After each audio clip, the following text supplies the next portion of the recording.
The last thing Samson ever saw was a woman's face. Not his mother's, not an enemy's. The face of the woman he had told everything to, watching while they dragged him away. Then the darkness came, and it did not leave. They brought him to Gaza.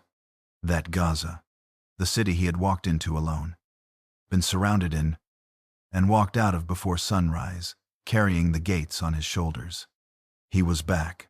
This time he was the one in chains. They put him at a grinding mill. The strongest man in the world, pushing a stone in circles. People came by to look at him the way you look at something that used to be dangerous. With curiosity, with relief, with just enough contempt to feel safe. He could not see any of it. What he could do was think. And somewhere in those long days of darkness, something was happening that nobody in Gaza was watching for. Something slow and quiet and completely invisible. His hair was growing back. Here is the question this story is going to answer. How does a man chosen before he was born, who carried a strength no army could match, who walked through lions and ropes and 1,000 enemies and came out the other side every single time, how does that man end up blind and chained in the city of his enemies? And the harder question underneath it, if God knew this was coming, why did he choose this man at all? We start at the beginning. We watch every choice get made. And by the time we get back to this room, back to these chains and this darkness, you will understand something about Samson that the Sunday school version never told you. The strongest man in the Bible was not destroyed by his enemies. He was undone by the part of himself he never learned to govern. And that is the most dangerous kind of undoing there is. Before Samson, there is the world he was born into. The year is somewhere around 1150 years before Christ. Israel has been under Philistine control for 40 years. 40 years sounds like suffering. It sounds like a people desperate for rescue. But open the book of Judges to chapter 13 and read how it starts. And the people of Israel again did what was evil in the sight of the Lord. So the Lord gave them into the hand of the Philistines for 40 years. That is it. No crying out. No national desperation. No prayer for rescue. Every other time Israel fell under oppression in the book of Judges, the pattern held. Suffering. Crying out. God sending a deliverer. But this time the crying out is missing. Israel has made peace with the situation. 40 years is long enough for an entire generation to grow up never knowing anything different. Long enough for captivity to stop feeling like captivity and start feeling like just the way things are. And the Philistines made it easy to forget. This is what most people picture when they hear the word Philistine. Barbarians. Primitive warriors. That picture is wrong. And 100 years of archaeology has made it very clear. Excavations at Ekron, one of the 5 major Philistine cities, have uncovered an industrial complex that produced olive oil for markets across the ancient world. The site at Tel Batash, ancient Timnah, the city where Samson would fall in love for the first time, shows sophisticated architecture and imported goods from Egypt and Cyprus. Their pottery is elegant and distinctive. They knew how to build. They knew how to trade. They knew how to organize power across 5 cities. Gaza, Ashkelon, Ashdod, Gath, and Ekron, sitting along the coastal plain and controlling every trade route that mattered. They were a civilization, and they had Israel exactly where they wanted them. Not in chains, not in labor camps, just in a comfortable, permanent second place.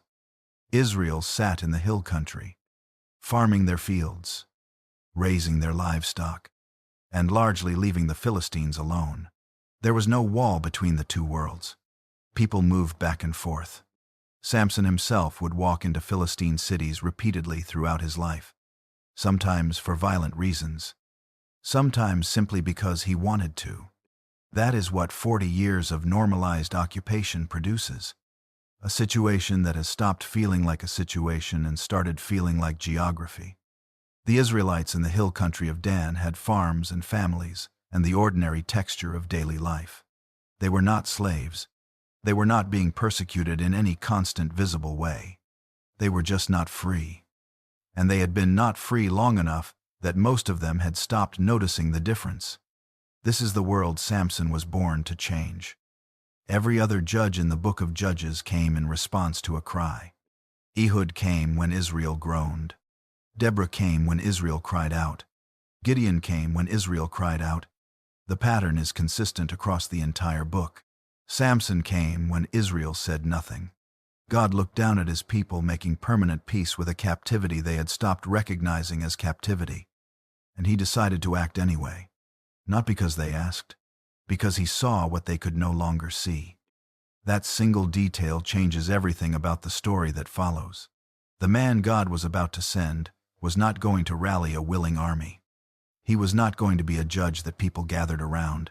He was going to be a one-man disruption, a force that would agitate a situation that had grown dangerously comfortable, that would create friction in a world that had settled into peaceful submission. He was going to make everyone around him uncomfortable, including the people he was supposed to be saving. In Zorah, a village in the hill country of Dan, sitting on the ridge above the Sorek Valley, a man named Manoah and his wife were living that ordinary hill country life. Growing older, without children, they had no idea what was about to walk through their door. The angel did not go to Manoah. That is the first thing the text tells us.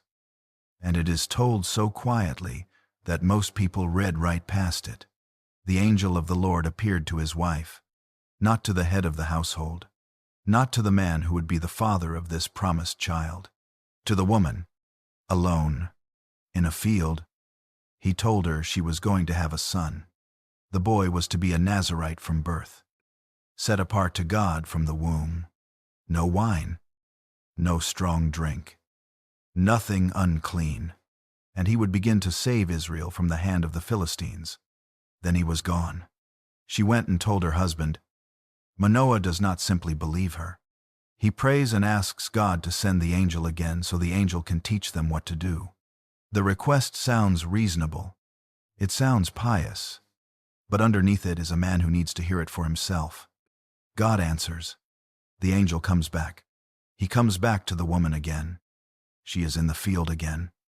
And Manoah is not with her. She runs to get him.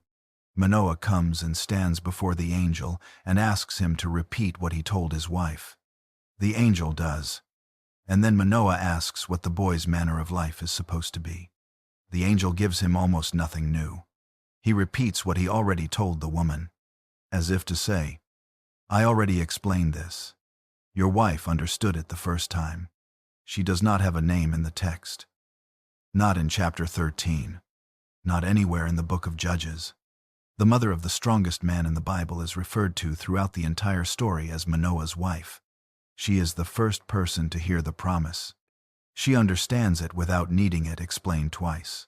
She keeps her head when Manoah panics after the angel disappears in the flame of the altar, convinced they are about to die because they have seen God. Her response to his panic is one of the most composed sentences in the entire book of Judges. She says, If the Lord had meant to kill us, he would not have accepted our offering, or shown us all these things, or announced to us such things as these. She is thinking clearly, working backward from evidence to conclusion. Her husband is on the floor, and she is calmly explaining why that does not make sense. She is the most faithful person in chapter 13. She just does not get a name. Her son would carry the most famous name in the book of Judges, Shimshon.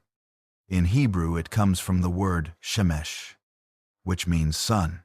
The boy from the village above the valley that looked west toward the Philistine coastal plain would be named after the thing that makes everything visible and that you cannot look at directly for too long without damaging yourself. There is something almost prophetic in that name before his story even begins. Now we need to talk about the Nazirite vow, because what it actually means is almost entirely different from what most people assume. The Nazirite laws are in Numbers chapter 6. 3 prohibitions. No product of the grapevine. No contact with a dead body. No razor on the head. Most people, when they hear Samson's story, treat the hair as a battery that stores supernatural strength. Cut the hair, lose the power. That is the folktale version, and it misses the point entirely. The hair was not a power source. The hair was a sign. In the ancient world, an uncut head was a daily, visible declaration. This person belongs to something beyond themselves. Every day you woke up and chose not to cut your hair. You were choosing to remain marked, choosing to remain visibly set apart. It was not magic. It was the outward symbol of a living relationship, which means when Samson eventually allows someone to take a razor to his head, the question is never really about the hair. The question is about what the hair represented, whether the relationship it pointed to was still intact, whether the consecration it declared was still real. The hair would grow back. That is just biology. But what the hair meant could only be restored by something biology cannot provide. This is the framework the text builds before Samson ever does anything. He is consecrated. He is set apart by God for a specific purpose in a specific moment. He has been given an identity before he has done a single thing to earn it. That kind of identity, received before it is chosen, is both a gift and a burden. A gift because the calling is real, regardless of whether Samson is ready for it. It does not depend on his performance. A burden because there is no obvious feedback mechanism. Samson cannot tell from the inside whether his strength comes from God or from himself, whether a given moment is spirit-empowered or just the natural output of a very large and very strong man. The Nazirite vow is the only external marker he has, the only visible sign of the difference between Samson as himself and Samson as consecrated. And over the course of his life, he is going to erode every dimension of that marker except the hair. Contact with dead bodies, again and again. The feasting and likely the drinking at his own wedding banquet. The boundaries of the vow chipped away one compromise at a time, until only the symbol remains without the substance behind it. By the time Delilah asks about the hair, it is the last thing standing. But we are getting ahead of ourselves. The boy has not been born yet. In Zorah, a woman whose name we will never know gave birth to a son and named him Samson. The text says the Lord blessed him, and the Spirit of the Lord began to stir him in Mahane-Dan. Between Zorah and Eshtaol, the Spirit began to stir. Not the Spirit came upon him in power. Not the Spirit made him invincible. The Spirit stirred, like something waking up, like pressure building before it has a place to go, like a young man starting to feel the weight of something inside him that he does not yet have language for. Samson is growing up in a village in the hills, somewhere between the Israelite world and the Philistine world. The valley below him runs west toward Timnah, toward the coastal plain, toward everything he has been told belongs to the enemy. The Spirit is stirring him toward that valley. One day he will walk down into it, and everything will begin. The first words Samson speaks in the Bible are not a prayer, not a battle cry, not a declaration of purpose, not a single word about Israel or captivity or God's calling on his life. The first recorded words out of the mouth of the man chosen before birth to begin delivering Israel are these. Spoken to his father, I saw a woman in Timnah, one of the daughters of the Philistines. Now get her for me as my wife. That is the opening line of Samson's adult life. He went down to Timnah. He saw a woman. He came home and told his father to arrange the marriage. No explanation of who she is. No description of her character. No context about her family. Just the demand. I saw. Get her for me. His parents push back. Are there no women among our own people? His father asks. Do you have to go to the Philistines for a wife? It is a reasonable objection. Marrying outside the covenant community carried real religious and cultural weight in that world. Samson does not argue. He does not explain himself. He repeats the demand with one sentence added. Get her for me, for she is right in my eyes. Right in my eyes. In Hebrew, Yashar b'enai. Anyone who has read the book of Judges carefully will recognize that phrase, because the book ends with one of the most haunting lines in the entire Old Testament. In those days, there was no king in Israel. Everyone did what was right in his own eyes. Yashar b'enai. The same words. The defining description of an entire era of moral collapse. Samson uses that phrase to explain why he wants a specific woman. She looks right to me. That is the whole argument. The text then drops in one of those quiet theological observations the book of Judges is famous for. His father and mother did not know that it was from the Lord, for he was seeking an opportunity against the Philistines. This is not the text approving of Samson's desire. It is saying something more complex.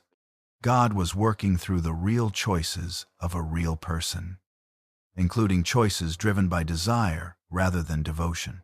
The calling on Samson's life was to create conflict with the Philistines.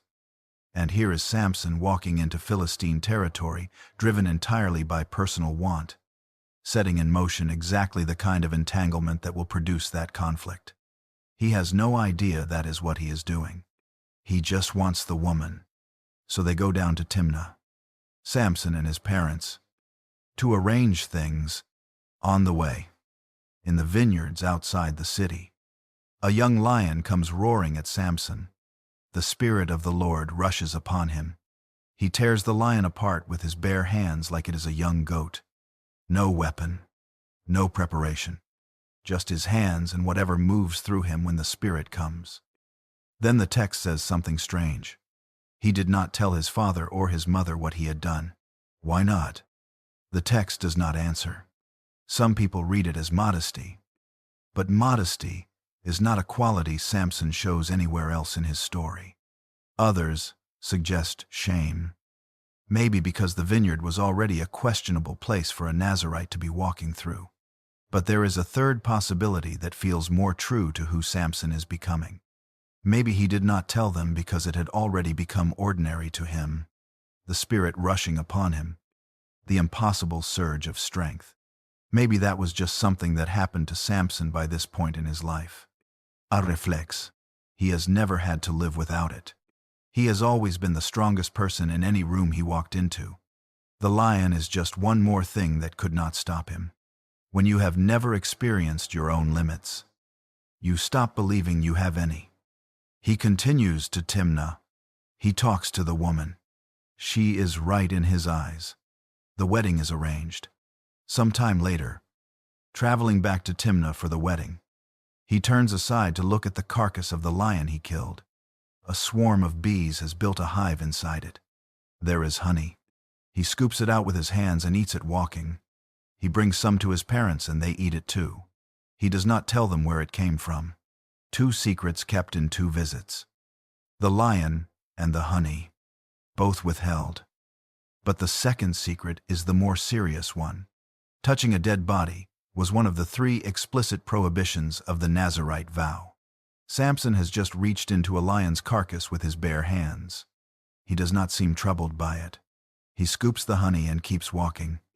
And out of that moment, carried in his hands, later on his tongue, the riddle is born. The wedding feast begins in Timnah. 30 young Philistine men are given to Samson as companions for the 7 days of celebration. Custom called this an honor. Given who Samson was and what the region knew about him, it looked more like a security arrangement. 30 men to watch the Israelite strongman who just walked into their city to marry one of their women. Samson proposes a wager. Let me tell you a riddle. If you can tell me what it is within the 7 days of the feast, I will give you 30 linen garments and 30 changes of clothes. But if you cannot, then you shall give me 30 linen garments and 30 changes of clothes. They agree, and Samson leans forward with the thing he has been carrying since the vineyards outside the city. Out of the eater came something to eat. Out of the strong came something sweet. The room goes quiet. They have no idea what he is talking about. Of course they do not. The answer is locked inside a private moment, on a road they were never on. This is not really a riddle in the traditional sense of a puzzle that a clever mind could work through. It is a secret wearing the costume of a riddle. There is no path to the answer without inside knowledge. Samson almost certainly knows this when he proposes it. He is the strongest man in the room, and he is also playing with them, the way something much larger than its opponents can afford to play. He thinks it is harmless. He is wrong. 3 days pass and the 30 men are nowhere near an answer. On the 4th day they go to Samson's wife. "Entice your husband to tell us what the riddle is, or we will burn you and your father's house with fire. Did you invite us here to make us poor?" Notice where the threat lands. Not on Samson, who cannot be threatened by conventional means. On the woman who married him. She is the leverage point. The vulnerability that 30 men cannot locate in Samson's body. So they reach for her instead. She goes to Samson and weeps. She says he only hates her, that he told the riddle to her people and will not tell her. Samson's response shows exactly how much he is missing. He says he has not even told his father or mother. So why would he tell her? He does not know about the threat. He sees his new wife crying about a riddle at their own wedding feast, and his reaction is practical and slightly impatient. She presses. She weeps before him all 7 days of the feast. On the 7th day, because a man can only absorb that much before something gives. He tells her. She tells the men. On the 7th day, before sundown, the 30 men come to Samson with the answer. What is sweeter than honey? What is stronger than a lion? Samson knows immediately. There is only one path to that answer, and it runs through the woman he just married. What he says is not gracious. "If you had not plowed with my heifer, you would not have found out my riddle." He calls his wife a heifer, his bride, on the 7th day of their wedding feast, in front of the 30 men who just used her against him. He calls her an animal used for someone else's labor. She had a knife at her throat 4 days earlier. She was caught between a husband who told her nothing and a community threatening to kill her father if she did not deliver. She chose survival. She chose her people. Samson calls her a heifer, and the Spirit of the Lord rushes upon him. He goes to Ashkelon, one of the major Philistine coastal cities. He kills 30 men. He takes their garments. He brings them back to pay the debt. 30 dead strangers to settle a wedding bet. Then he goes home to his father's house, hot with anger, leaving his wife behind. Now, stop here and stay with the riddle itself, because it is doing more work in this story than a single scene at a wedding feast would suggest. Out of the eater came something to eat. Out of the strong came something sweet. Samson found this in a dead lion. He pulled it out with hands a Nazirite was not supposed to put on a corpse. He ate it walking down a road and brought it to his parents without telling them where it came from. Then he turned it into a wager at his wedding feast, dressed up as entertainment, in a room full of Philistines. But the riddle is asking something larger than it appears to be asking. Can something good come out of destruction? Can something sweet come out of something that should have killed you? Can the things that seem only violent and consuming actually produce something worth having? Samson does not know he is asking that question. He thinks he is making a clever bet, but the question is real, and his life is going to spend the next several decades trying to answer it. He carries the question the way he carried the honey, in his hands, in his mouth, entirely unaware of the weight of what he is holding. The answer is going to take the rest of his life, and it is not going to look like anything he would have predicted standing in that wedding hall in Timnah. 30 men watching him, waiting to see what the strongest man in Israel does next. Her father made a reasonable decision after Samson walked out of Timnah in anger, after the Ashkelon killings and the silence that followed. Her father looked at the situation the way any man in that culture would. His daughter's husband had left. He had not come back. He had not sent word. The marriage had been abandoned. So he gave her to the man who had been Samson's companion at the wedding. When Samson finally returns to Timnah, he comes with a young goat as a gift, the traditional gesture of reconciliation, and announces he wants to see his wife. Her father stops him at the door. He explains what happened. He genuinely believed Samson was done with her. He offers the younger daughter instead, who is even more attractive. He adds, with the awkward optimism of a man trying to manage a volatile situation. Samson's response tells you exactly where he is. This time I will be blameless in regard to the Philistines when I do them harm. Not grief, not heartbreak. A legal declaration. He is filing a grievance with himself and finding himself innocent before the act has even happened. He catches 300 foxes.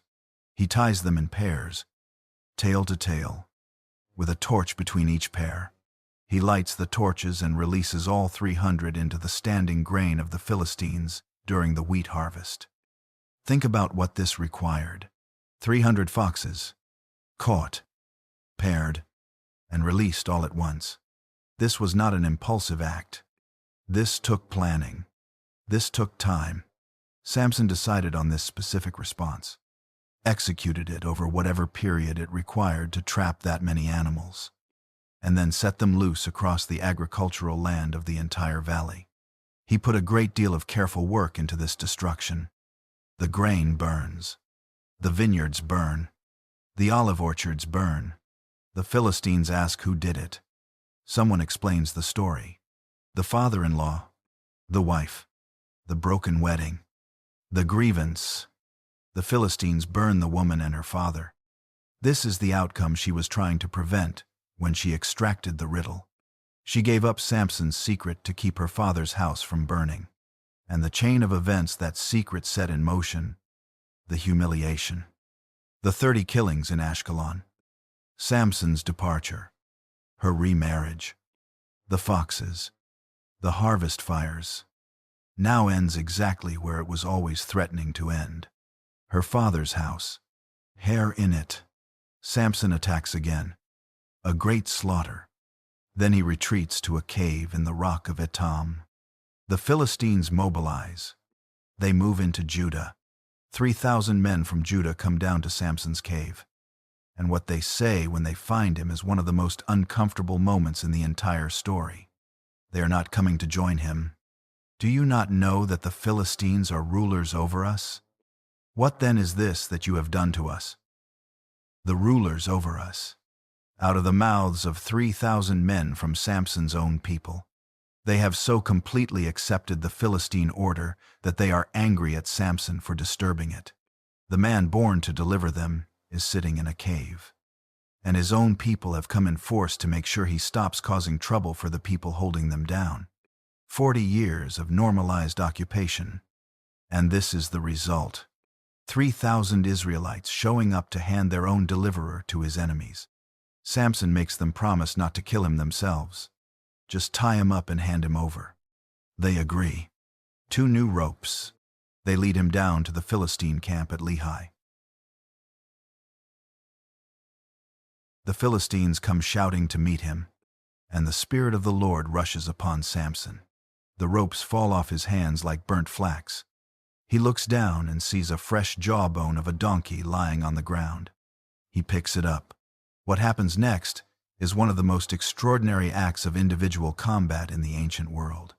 One man, no sword, no shield, no army behind him. Just a bone he found on the ground and whatever moves through him when the Spirit comes. He kills 1,000 men. Let that number sit for a moment. 1,000 soldiers. One man. A jawbone. Then he stands alone on the field with the bone still in his hand and sings himself a victory song. With the jawbone of a donkey. Heaps upon heaps. With the jawbone of a donkey I have struck down 1,000 men. The Hebrew is actually a wordplay. The word for heap and the word for donkey share a root. And Samson is turning the weapon into a pun. Spinning language while standing on a field of 1,000 dead. It is brilliant and slightly unhinged and completely him. There is no one there to hear it. 3,000 men from Judah handed him over and watched from a distance. No one is rushing out to celebrate. No army is rallying around the man who just did what no army in Israel could do. He is alone with his victory and his song, and there is no one close enough to appreciate either one. Then the thirst hits. He is desperately thirsty, and he cries out to God. This is the first prayer recorded in Samson's life, and it is worth reading carefully because it reveals what he actually believes about his relationship with God when all the performance is stripped away. You have granted this great salvation by the hand of your servant. And now shall I die of thirst and fall into the hands of the uncircumcised. The prayer starts right. He credits the victory correctly. You granted this. He knows the strength that moved through him at Lehi was not simply his own. Something came. Something moved. He acknowledges it. But then immediately, the prayer pivots into something that sounds almost like a complaint. Now shall I die of thirst. The implication underneath the words is, after everything you just did through me, you are going to let me die of dehydration. There is gratitude in the prayer. There is also the tone of a man who expects the relationship to keep delivering on demand. God answers anyway. He opens a spring from the hollow ground at Lehi. Samson drinks. His strength returns. He names the spring En-Hakkore, the spring of the one who cried out. Not the spring of the 1,000 men, not the spring of the great victory. The spring is named for the crying out, for the moment of need, for the prayer that was part gratitude and part complaint, and entirely honest. God honors the crying out and names the place after it. Then, the text gives us one sentence for the next 2 decades of Samson's life. He judged Israel 20 years. 20 years. One sentence. No record of what he built. No coalition formed. No city liberated. No army trained. No successor prepared. No institution created. No tradition preserved of how he governed or what changed under his leadership. Just the fact that it happened. And then the text moves on. That silence is not an accident. The book of Judges is not a document that wastes space.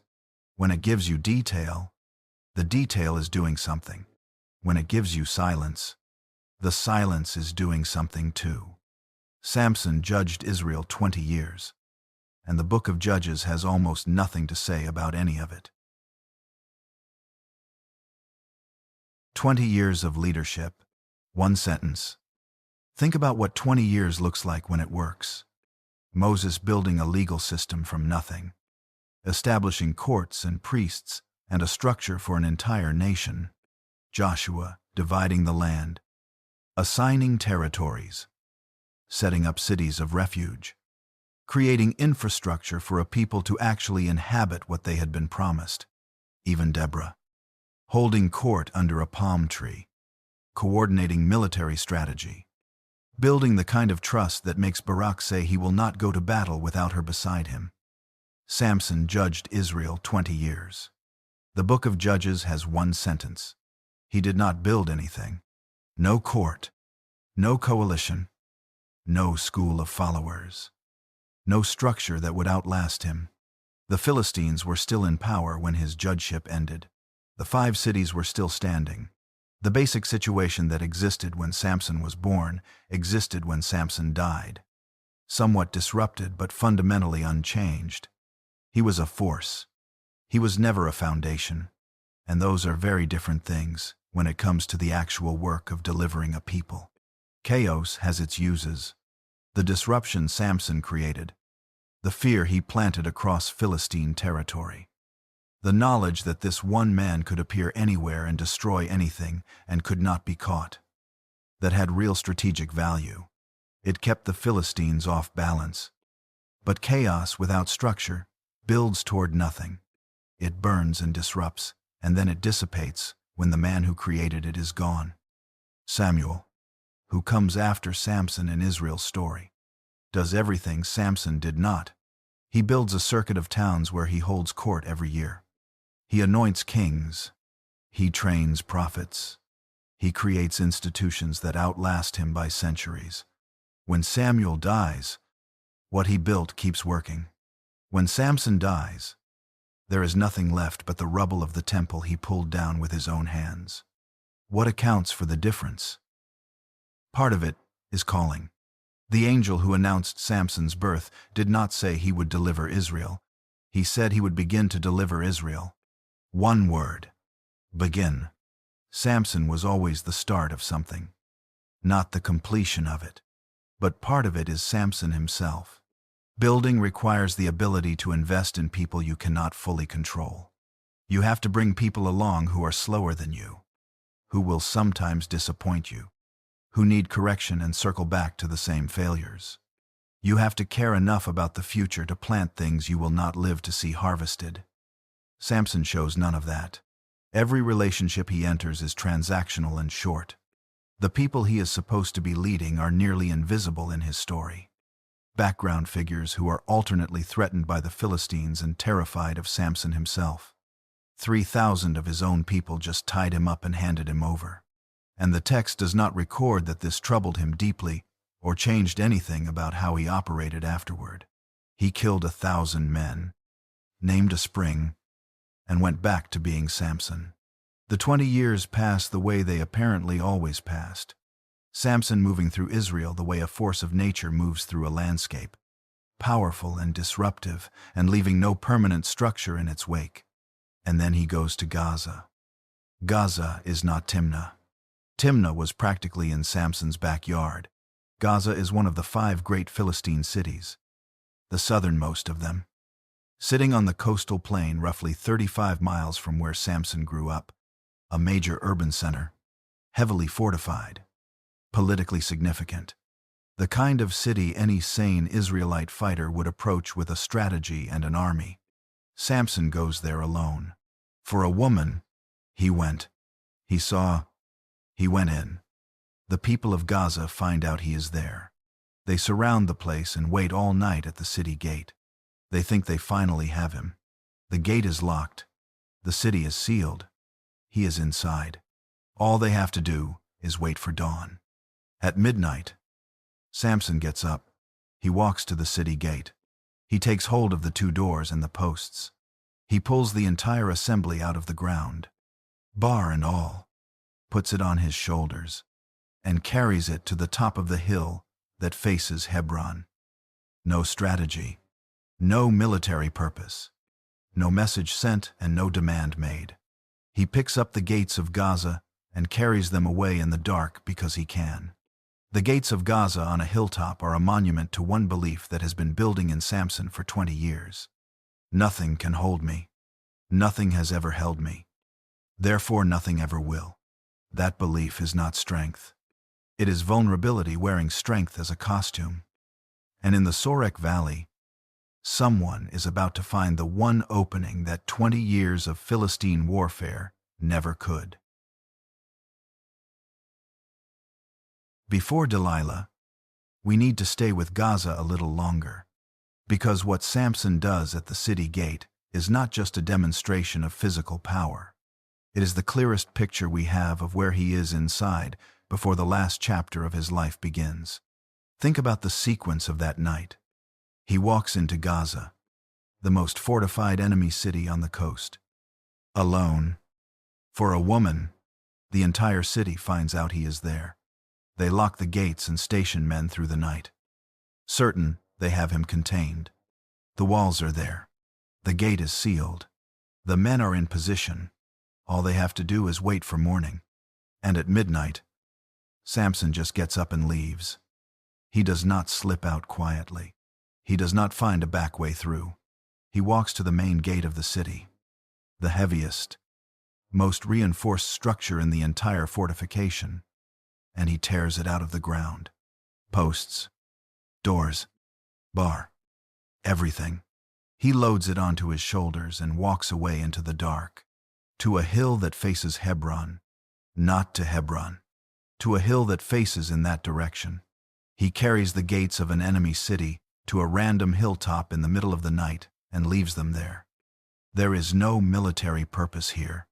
There is no Israelite army waiting to exploit an undefended gateway. There is no message delivered, no terms demanded, no strategic objective achieved. He picks up the gates of Gaza and puts them on a hill because he can, and because nothing has ever told him he could not. This is what 20 years of invincibility produces. A man who has stopped being afraid of things he should be afraid of. That is not the same thing as courage. Courage knows the danger and acts anyway. What Samson is showing in Gaza is something different. He has walked into and out of so many impossible situations that the category of impossible has stopped meaning anything to him. Every lion, every rope, every army, every locked city has failed to hold him, and a man who has never found his limits eventually stops believing the limits exist. That belief is exactly what the next woman in his life is going to use against him. The Sorek Valley runs from the Judean hills down toward the Philistine plain, cutting right through the border territory where Samson has lived his entire life. He has crossed this ground 100 times. He knows every road in this valley. He is about to walk into it one more time, and this time the thing waiting for him is not a lion or an army or a locked gate. It is a question, asked 4 times. After all of it, Samson falls in love. The text is careful here. Every previous woman in his story has been introduced through his eyes. He saw a woman in Timnah. He saw a woman in Gaza.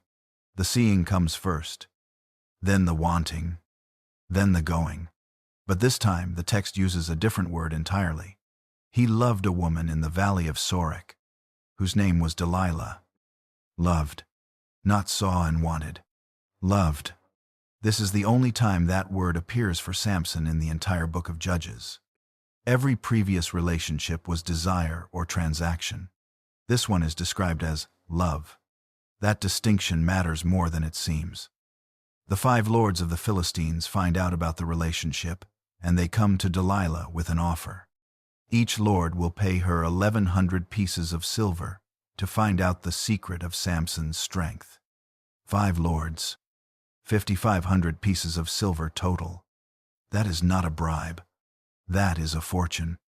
The kind of offer that changes the shape of a life permanently. She takes it. She goes to Samson and she asks him directly, "Please tell me where your great strength lies, and how you might be bound, that one could subdue you." Read that sentence. She is not being subtle. She is not working it into casual conversation. She is asking him plainly, where does your power come from, and how could someone tie you up? Samson lies. He tells her that 7 fresh bowstrings that have not been dried would make him weak like any other man.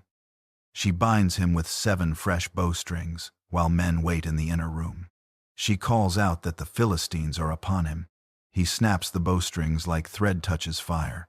She asks again. He lies again. New ropes. She binds him. She calls out. He snaps them like thread. 3rd time. He tells her to weave the 7 locks of his hair into a loom. She does it while he sleeps. She calls out. He walks away, taking the loom with him. Stop there. After the 3rd time, Samson knows. He has to know. She has run the exact same test 3 times. Bind him with what he described.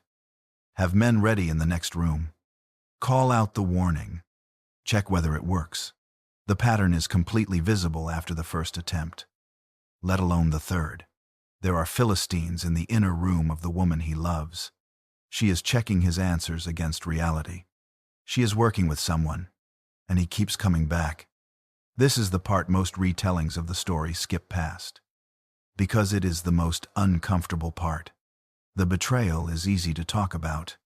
The return is harder. Delilah is not the mystery. Her motives are clear, and her methods are transparent. The mystery is Samson, the man who can see exactly what is happening and cannot stop walking toward it anyway. Why does he keep coming back? The text does not answer directly, but the evidence allows some honest observations. The first one is about experience. Samson has never in his life encountered a danger he could not walk out of. Every threat has tested him and failed. There may be something operating below conscious thought in him by this point. A structural belief built over 20 years of surviving everything that tells him this situation is like every other situation. He will be tested, and he will pass. The danger feels real on the surface, but it cannot actually reach him. Nothing ever has. The second is about loneliness. Every significant relationship in Samson's life has been one he pursued. He saw and he went after. He has always been the one doing the wanting. Delilah is different. She wants something from him. She is pressing in, returning to the same question, refusing to let it drop. For a man whose entire life has been spent in pursuit, being the one pursued may feel like something other than danger. The third is the one that cuts deepest. Samson is tired. Not physically tired, the kind of tired that lives below the body. He has been carrying this weight, this strength, this calling, this life of solitary and singular power. For 2 decades, he has won every fight. He has built nothing that lasted. He is the most powerful man in Israel, and there is no one who stands beside him, because no one can stand beside him without being overwhelmed by what he is. Delilah presses him day after day. The text says, she urged him until his soul was vexed to death.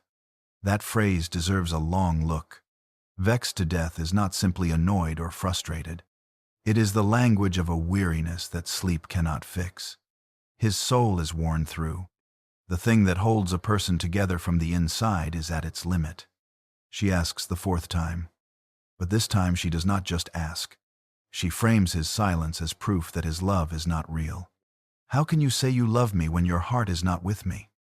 You have mocked me these 3 times, and you have not told me where your great strength lies. She turns the question from a request for information into a test of the relationship itself. And Samson, who has almost no history of being loved or of loving in any sustained way, cannot pass that particular test by staying silent. He tells her everything. The text uses the Hebrew word lev, heart, the deep center of a person, where identity and motivation and true belief actually live. He told her all his heart. He did not give her a security code. He gave her his whole story. The Nazarite, the vow from his mother's womb, the God who set him apart before he chose anything, the life that was given to him before he understood what a life could be given for. He falls asleep in her lap. A man shaves the 7 locks of his head. She begins to torment him. His strength leaves him. She calls out that the Philistines are upon him. He wakes and thinks he will shake himself free as he has done every time before. He does not know that the Lord has left him. Go back to Numbers chapter 6. The Nazarite vow has 3 parts. No product of the grapevine. No contact with a dead body. No razor on the head. These are not rules stacked on top of each other without logic. Each one represents a specific daily renunciation, a specific way of saying that this person's life belongs to something larger than their own appetites. No wine means no participation in the social rituals everyone else takes for granted. In the ancient world, wine was how hospitality happened, how celebrations were conducted, how relationships were sealed. To abstain was to mark yourself as operating under different rules than everyone at the table. A daily, visible, social inconvenience that announced your consecration every time you turned down a cup. No contact with corpses meant maintaining a state of ritual cleanness, even when the most natural human instincts pulled you toward the dead. Grief draws people to the bodies of those they loved. Loyalty draws soldiers to fallen companions. The Nazarite vow said that even these instincts had to yield to the higher claim of the consecration. And the hair, the most visible marker of the 3. You could not hide it or explain it away. An uncut Nazarite head was a walking public statement. This person belongs to something. Every day the hair was left uncut was another day. The commitment was renewed in the most visible way possible. The hair was not a magical power source. It was a symbol of a living relationship. Now look at what Samson did with those 3 markers across his life. The first violation comes at Timnah, on the road, when he reaches into the carcass of the lion to pull out honey. Contact with a dead body. He conceals it from his parents. He does not address it. He moves on. The second violation is strongly implied at his own wedding feast. The Hebrew word the text uses for the 7-day celebration is mishteh, a drinking feast. A Nazirite presiding over a 7-day drinking feast, surrounded by wine for the entire duration, is at minimum in the environment of the thing he is not supposed to touch, and at maximum in direct violation. The text does not say explicitly that Samson drank, but the silence on that point, given everything else the text is willing to say about him, is significant. Then the jawbone at Lehi. A fresh donkey jawbone is a corpse part. He picks it up, fights with it, names the place after it, and throws it away. Another contact with the dead, treated as completely routine. By the time Samson walks into Delilah's house, he has been a Nazirite in appearance only. The hair is uncut. The other 2 markers of his consecration have been violated repeatedly and without apparent consequence. The vow has been hollowed from the inside. Compromise by compromise, year by year, until what remains is the symbol without the substance it was built to represent. The hair, one sign still standing. When Delilah asks about the source of his strength, she is asking, without knowing it, about the last thing, and when Samson answers her on the 4th asking, when he tells her all his heart, he is not simply sharing information. He is laying down the last marker. Not because she overpowered him. He watched her test his answers 3 times. He knew what she was doing. And at the 4th asking, something in him chose to stop holding back. The text gives us a clue in how the 4th question is different from the first 3.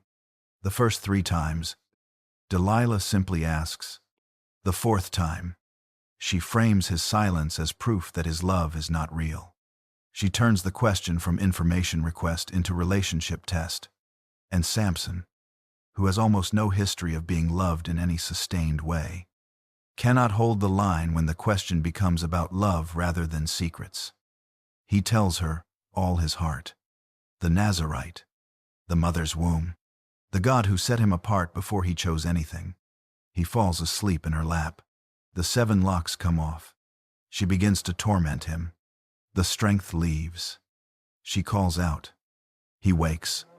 He thinks he will shake himself free as he has done before. Now read the sequence the text gives us very carefully, because the order matters more than most people notice. His strength left him before the Philistines came into the room. The departure of the strength preceded the seizure. What Samson discovers when he wakes is not that the shaving took his power in that instant. He discovers that the power he expected to find is gone, and he has no idea when it left. That gap, between when the Lord left and when Samson discovered it, is where the real story lives. Because the Lord did not leave in a single dramatic moment when the razor touched his head. The text does not describe a clean mechanical transaction where the hair equals the power and cutting one removes the other. What the text describes, across the full arc of Samson's life, is a relationship that had been thinning for years. The lion at Timnah, the wedding feast, the jawbone, the 20 years of using the strength for personal purposes with almost no acknowledgement of its source. Each step a little further from the consecration, each compromise treated as minor. And God is patient, extraordinarily patient. The Spirit keeps showing up. The strength keeps coming. The victories keep accumulating. But patience is not permanence. Samson woke in Delilah's house and reached for what had always been there. It was gone, and he did not know. 7 words. He did not know that the Lord had left him. Those 7 words are the most important sentence in the book of Judges, and the weight in them is not in the leaving. The weight is in the not knowing. When does a person stop being able to tell that something essential has left their life? Go back to the beginning and trace the path. The Spirit first stirs Samson between Zorah and Eshtaol when he is young, then rushes upon him against the lion. Then at Lehi with the jawbone. The pattern across his early life is of a presence that arrives in specific moments with unmistakable power. But here is what happens to unmistakable power, experienced repeatedly over time. It stops being experienced as something that arrives and starts being experienced as something that is simply there. The extraordinary becomes ordinary, and when something becomes ordinary, you stop noticing it as a gift. You start treating it as a given. Samson, by the time of the Gaza gates, has not prayed once since the jawbone. He has not sought counsel. He has not asked whether any decision is aligned with the consecration he was born into. He has been operating on the assumption that the strength is his, that it moves when he moves, that it will be there when he needs it, because it has always been there when he needed it. That assumption is the most dangerous thing in the story. Think about how this works in any relationship that carries something real. Trust is built over time through specific acts of showing up when it costs something. But trust is also eroded over time through specific acts of neglect, of choosing personal comfort over the relationship. When the moment requires something harder, the erosion is often invisible from the inside, especially when the relationship still looks functional on the surface, when the outward forms are still maintained. The marriage that ends after 20 years did not end in a single moment. It ended in the accumulated weight of 1,000 moments when someone chose something other than the relationship. And often the person is genuinely surprised when the end comes, because they were reading the surface and missing the internal reality. Samson had been missing the internal reality for years. The lion carcass, treated as minor. The wedding feast, treated as situational. The jawbone, the foxes, the fires that killed people, including his first wife, the 20 years of solitary force with no community and no accountability, and no honest reckoning with whether any of it was actually connected to the purpose he was born for. All of it treated as either minor or irrelevant. God is patient. That is what makes the book of Judges so hard to read quickly. God is extraordinarily patient. The Spirit keeps coming. The strength keeps flowing. The victories keep happening. But patience is not permanence. The door stays open a long time. But doors can close. He did not know that the Lord had left him. This is the most devastating sentence in the story, not because it tells us something surprising about God. It is devastating because of what it tells us about what happens to a person when they make the same compromises long enough that the compromises stop feeling like compromises. The first time you cross a line you know you should not cross. You feel it. The second time, less. The 100th time, the line has moved so far that you cannot see where it used to be. Samson reached for the strength that had always been there, and it was not there. And he did not know when it had gone, because the going had been so gradual that he had stopped being able to feel the difference. The Philistines seize him, the man who tore a lion apart with his hands, who killed 1,000 soldiers with a jawbone, who carried the gates of Gaza at midnight, cannot stop the men who are putting shackles on his wrists. They take his eyes. The specific cruelty of this is layered in ways the text lets you find rather than announcing. Samson has navigated his entire life through his eyes. Every desire began with seeing. He saw the woman in Timnah and wanted her. He saw the woman in Gaza and went to her. He saw Delilah and loved her. The eyes were the instrument of every choice, the beginning of every chain that led to every consequence his life produced. Now they are gone. They bring him to Gaza, the city he walked into alone and walked out of before dawn carrying its gates. He is back, but the gates are where they belong, and Samson is the one in chains. Bronze shackles, a grinding mill, the most repetitive and degrading labor available in the ancient world, assigned to the man who performed the most extraordinary physical feats anyone in that region had ever witnessed. He pushes the stone in circles. Day after day, In the dark, the Philistines let him grind because the grinding is its own statement. Every person who walks by and looks in understands what has happened to the most feared man in Israel. He is reduced. He is contained. The God who used to rush upon him with power is apparently gone. They think this is the end. But in the dark, the hair is growing. The text cannot help itself. In the middle of the shackles and the mill and the defeat, it pauses to note one quiet fact. The hair of his head began to grow again after it had been shaved. Not because of anything Samson did. Not because of a vow renewed or a prayer offered. Just the biology of a body set apart from birth. The hair growing the way hair grows when no one is cutting it.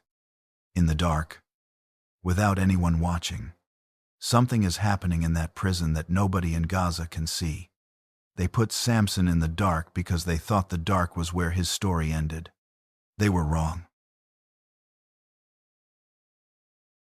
There is no record of what Samson thought about during those months in the prison at Gaza. No prayer written down. No psalm attributed to him. No account passed through tradition of what a man thinks when he is turning a millstone in the dark after losing everything. The text gives us the fact of the imprisonment and then moves forward to the festival. And between those 2 points there is silence. That silence is the whole chapter. Because what happens in that silence, the invisible interior work of a man stripped of every external identity he ever carried, is what makes the ending possible.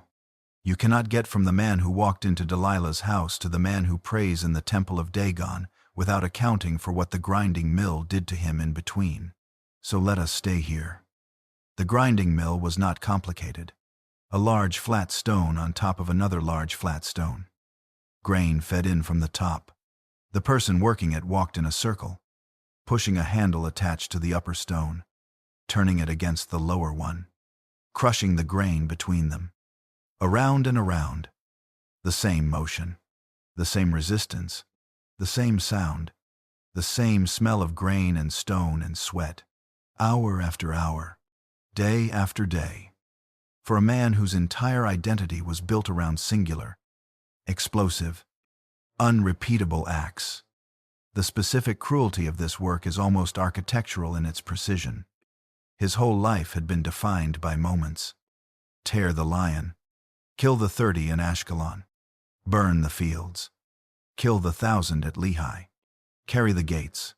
Each act was discreet and dramatic and physically impossible by any ordinary standard.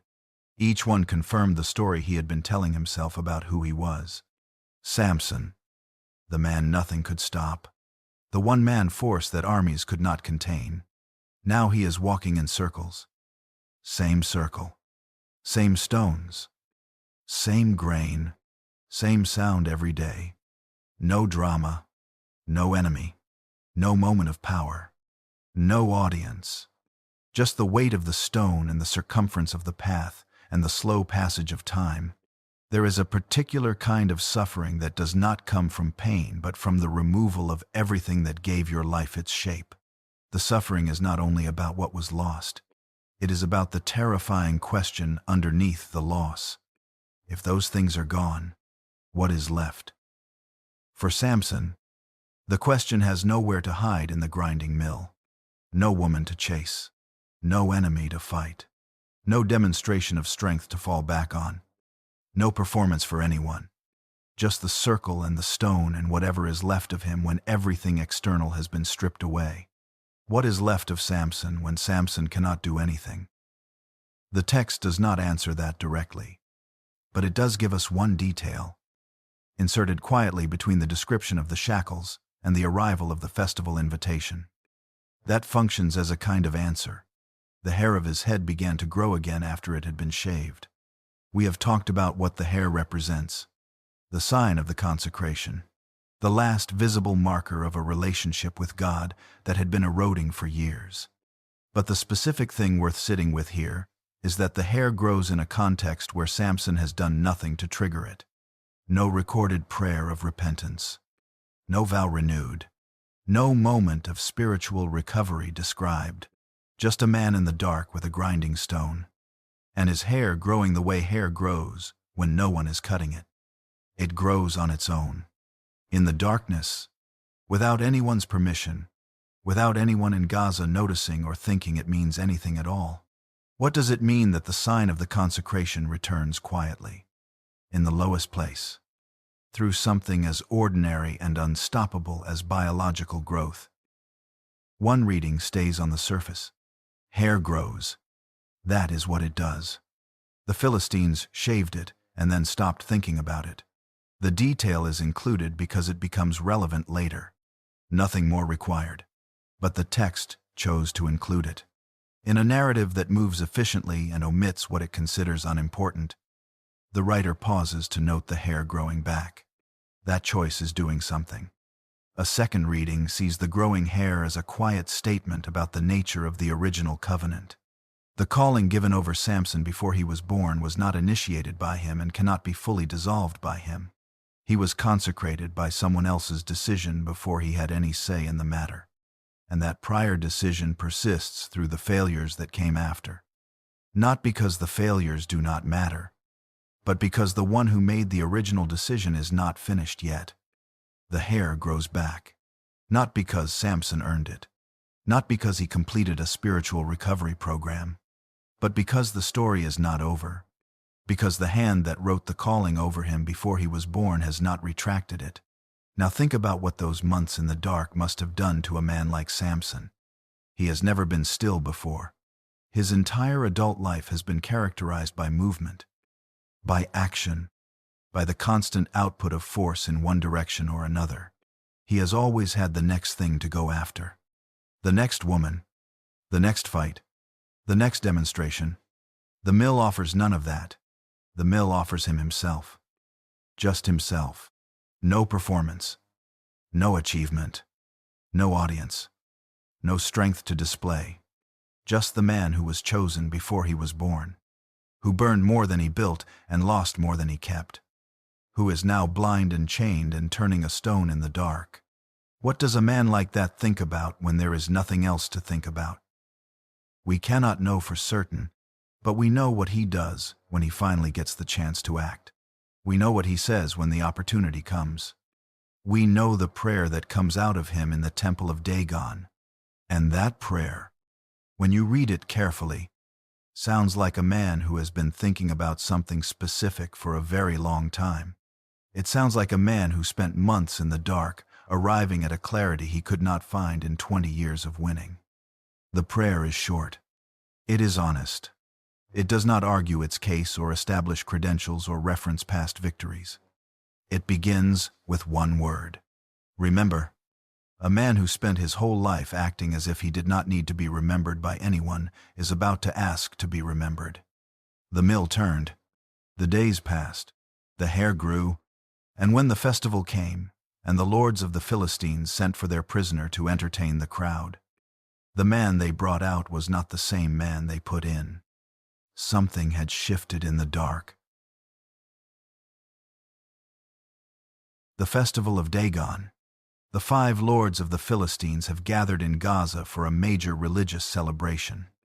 Dagon was one of the oldest deities in the ancient Near East, worshipped across the region for centuries before the Philistines arrived on the Canaanite coast. His temples at Gaza and Ashdod were among the most significant religious structures in Philistine territory. Today the festival has a reason to be especially loud. Their God has delivered their enemy into their hands. The crowd is enormous. The text says the lords of the Philistines are there, and about 3,000 men and women on the roof alone, with more on the main floor below. A regional event, a public demonstration that the Philistine gods are more powerful than the God of Israel, and the living proof of that demonstration is in the prison right now. Blind and chained, turning a grinding mill, they send for him. A young man leads Samson out by the hand. That image deserves a moment. The man who once walked alone into this city at midnight and tore its gates off the hinges is being led by the hand of a servant boy through the streets of the same city. He cannot see the crowd. He cannot see the temple entrance. He cannot see any of it. He is entirely dependent on the boy beside him to navigate the space he used to own. The crowd sees him. They begin to praise Dagon. Our God has given our enemy into our hand, the ravager of our country, who has killed many of us. They are not wrong about the killing. Samson did tremendous damage to Philistine communities over the course of his life. Real families lost people in the foxes and the fires and the jawbone battle. The celebration in this room is built on genuine suffering that Samson genuinely caused. The text does not ask us to feel nothing about that. They make sport of him. The text does not say exactly what they had him do, but the meaning is clear. The most feared man in Israel's history is standing in their temple doing whatever they tell him while they drink and shout and praise their God. The entertainment is the humiliation itself. At some point Samson speaks to the boy holding his hand, "Let me feel the pillars on which the house rests, that I may lean against them." The request is quiet, practical. He says he wants to lean. He says he is tired. The boy hears a prisoner asking for a place to rest his weight.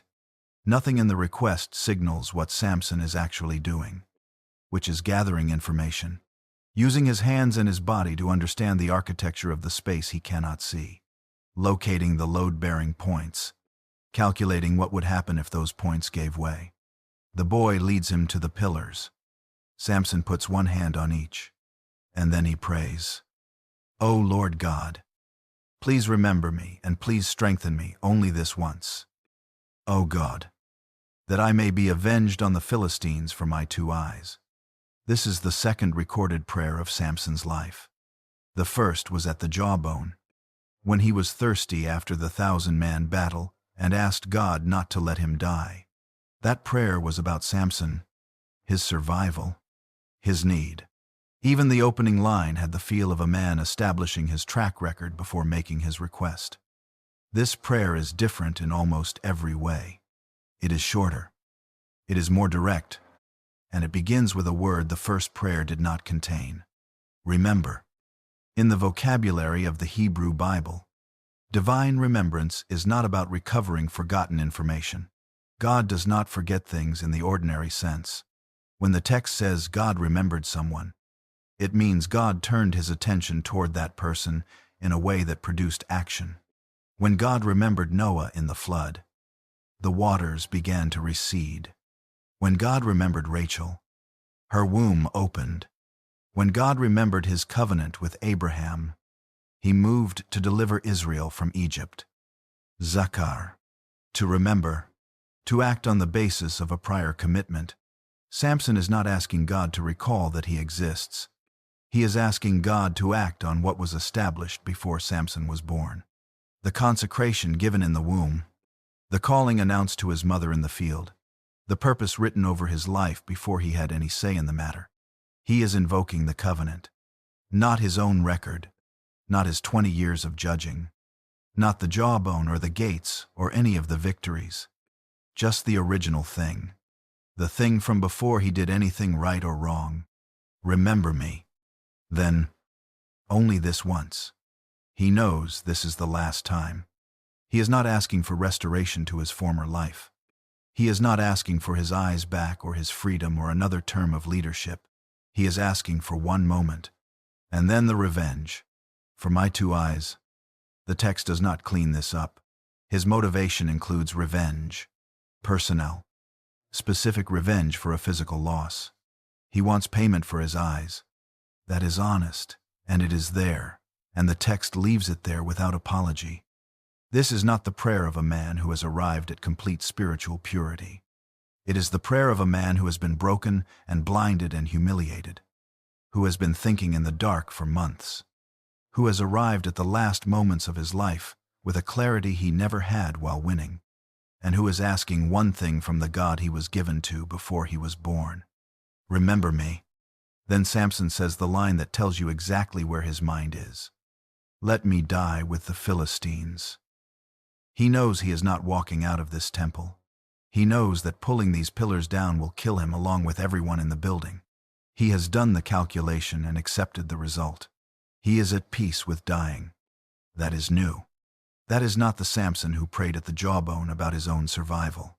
That is not the Samson who carried the gates of Gaza because nothing could stop him. That is a man who spent time in the dark and arrived at something the winning never produced. He bows with all his strength. The Hebrew word nata means to bend or incline, and what the text is describing is a full-body effort. Every muscle directed toward the same point. The way a person gives everything they have left when they know it is the last thing they will ever give. The pillars shift. The roof comes down. The text makes the accounting simply, without drama. The dead whom he killed at his death were more than those he had killed during his life. More in one moment than in 20 years. The man who spent 2 decades as the strongest man in Israel, fighting battle after battle, accomplished more in the last seconds of his life than in everything that came before those seconds. His brothers come down. His father's household comes to Gaza and pulls his body from the rubble. They carry him back up into the hill country of Dan, back to the ridge above the Sorek Valley, back to the place between Zorah and Eshtal, where the Spirit of the Lord first stirred in him when he was young. They bury him in the tomb of his father Manoah. He judged Israel 20 years. 1 sentence. No monument. No city named for him. No tradition preserved of what he taught. Just the number. And then the burial. And then silence. And the rubble of the temple of Dagon. And the 5 lords of the Philistines who will not be giving orders to anyone anymore. They were wrong. The morning after the temple fell, someone had to go get him. His brothers came down to Gaza. His father's household pulled his body from the ruins and carried him back up into the hills, back to the ridge between Zorah and Eshtal, back to the ground where the Spirit had first stirred in him when he was young. They buried him in the tomb of Manoah, his father. The text gives us 3 sentences for the whole of it. No eulogy. No mourning period. No national ceremony. 3 sentences. And then the book of Judges moves on. So, what did Samson actually accomplish? That question deserves honesty. Which means starting with what he did not accomplish. He did not free Israel from the Philistines. The angel who announced his birth was specific about this. He would begin to save Israel from the Philistines. Begin. Not complete. Not deliver. Begin. And even that beginning is difficult to measure. Because after Samson's death, the Philistines were still a dominant force. The 5 cities were still standing. The political landscape had not been fundamentally transformed. He did not build an institution. He left behind no courts, no trained army, no system of governance, no successor prepared to continue anything. Samuel, who comes after him, had to construct all of that from nothing. He did not model a way of life that Israel could follow. The pattern of his choices, the individual desire, the isolated force, the refusal to build community. These are warnings, not lessons. And yet, the letter to the Hebrews, written in the 1st century of the Common Era, contains a passage in its 11th chapter that has challenged readers for 2,000 years. The writer is cataloging the faithful of the Hebrew Scriptures, the men and women who lived by trust in God's promises before those promises were fully visible. Abel, Enoch, Noah, Abraham, Sarah, Moses, Rahab, name after name from the long story of Israel. And then the writer says, there is not enough time to tell all the stories, and gives a list of names to represent the rest. Gideon, Barak, Samson, Jephthah, David, Samuel, the prophets. Samson is in that list. Not with a footnote, not with a qualification. His name sits between Barak and Jephthah in a passage about people who, through faith, conquered kingdoms, enforced justice, obtained promises, stopped the mouths of lions, quenched the power of fire, escaped the edge of the sword, were made strong out of weakness, became mighty in war, put foreign armies to flight. The writer of Hebrews looked at Samson's life and found faith in it. How? Faith in Hebrews 11 is not moral consistency or spiritual achievement. It is trust in promises not yet visible, confidence in things hoped for, the willingness to act on the basis of what God has said when the evidence in front of you suggests something different. By that definition, Samson has faith. He stands blind and chained in the temple with both hands on the pillars, and he prays. He has no reason to believe the prayer will be answered except the covenant made over him before he was born. A covenant he spent most of his adult life neglecting, whose last external marker he gave away in Delilah's house. He has nothing to offer. He asks anyway. He pushes. The pillar gives way. That is faith. Arrived at through the worst possible route, expressed with mixed motives that include personal revenge. But faith. The prayer gets made. The push happens. Something responds. The writer of Hebrews is not saying Samson was a good man. The writer is saying that somewhere in the wreckage of his life, there was something real that pointed toward God, and that something counts. Now look at what he did accomplish. Because it is real, even when smaller than what was possible. For 20 years, the knowledge that Samson existed kept Philistine leadership in a state of persistent anxiety about the Israelite hill country. They could not consolidate their grip and move on. There was always this one man. The 5 lords who paid 5,500 pieces of silver specifically to neutralize him tell you exactly how seriously they took the threat he represented. Institutional fear of that kind has consequences, even when they cannot be measured precisely. He also demonstrated to Israel that the Philistines were not invincible. When a people have been under occupation long enough to stop believing that resistance is possible, watching one man consistently walk into Philistine territory and walk out again keeps a door open in the collective imagination. Samuel found a generation ready to fight. And part of the reason that generation existed is that they grew up hearing the stories.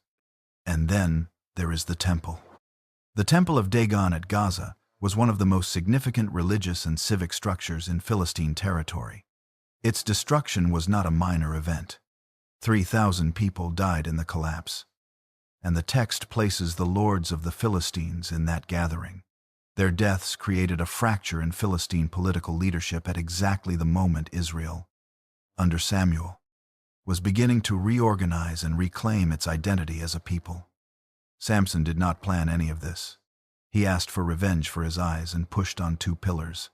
The consequences that followed were not part of his calculation, but they were real. The man who built nothing in 20 years of leadership accomplished more in 5 seconds of death than most rulers accomplish in a lifetime. That is not a tribute to his wisdom or his character. It is something stranger and harder to explain. The original purpose written over Samson before he was born was not entirely defeated by the choices he made after he was born. A broken instrument, placed by the right hand in the right position at the right moment, can still accomplish what it was made for. The instrument was very broken. The text is honest about that from beginning to end. But the hand that placed him between the pillars was not.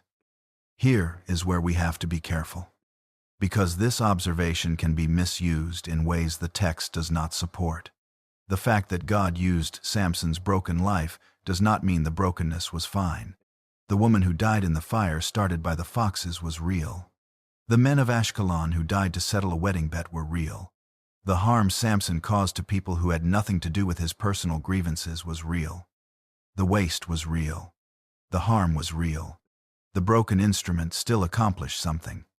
All of those things are true at the same time, and none of them cancels the others. The brothers carry the body back to the hill country. The tomb of Manoah receives his son, the son whose mother heard the angel and believed before her husband did, the son named Son who burned so many things and was so rarely a source of warmth. He is back between Zorah and Eshtaol now, where the Spirit first stirred. He judged Israel 20 years. And the Philistines are trying to understand what just happened to their festival and their temple and their lords and the prisoner they thought was finished. The answer to that question will take them a generation to absorb. Israel will use that generation.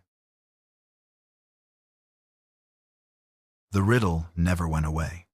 Samson proposed it at a wedding feast in Timnah to 30 men who could not solve it without using his wife against him. He thought he was playing a game. He did not know he was asking the most important question of his life. Out of the eater came something to eat. Out of the strong came something sweet. He found it in a dead lion on a road in the Sorek Valley. He reached into the carcass with bare hands, pulled out honeycomb, and ate it walking. He thought it was just a good story for a party. The honey came from death. The sweetness came from the place of destruction, from the body of the thing that had tried to kill him, transformed by time and by small creatures working in the dark into something nourishing. His whole life was the long answer to that riddle. Look at what came out of the destruction. Not what Samson intended to produce. What actually came out. The 5 lords who spent a fortune to neutralize one man gathered in a temple to celebrate their victory and died there when the man they were celebrating destroyed it with his last act of strength. Out of the capture of Samson came the fracturing of Philistine political leadership at the exact moment Israel was beginning to find its way back to itself. The generation of Israelites who watched Samson from a distance, who handed him over and called his enemies their rulers. That generation's children grew up in the aftermath of what he did. Samuel found them. They responded. Out of the broken instrument. Something. Out of the wasted calling. Something. Out of the blind prisoner grinding grain in the dark. The most consequential single act in the entire book of Judges. The grief of this story is real. The harm is real. The gap between what Samson was given and what he did with it is one of the widest gaps in the Hebrew Bible. But the text will not say that the original calling was canceled by the failures. It will not say that the consecration given before birth was revoked by the compromises made after. It will not say that the last prayer, prayed by a blind man in chains with revenge in his heart, was too impure to be answered. The prayer was answered. The pillar gave way. The name went into Hebrews 11 without an asterisk. Those 2 things sit next to each other in the text and neither one cancels the other. Samson was not a good leader. He was not a faithful husband. He was not a man who cared enough about his people to invest his gifts in anything that would outlast him. Those are real failures of a life that had more to offer than it gave. And God still used what was left.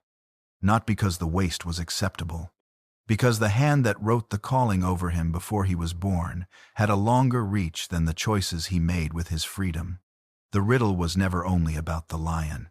It was about what happens when destruction has run its course, and the small, persistent things begin working in the dark. Samson proposed it as a bet. He never collected his winnings.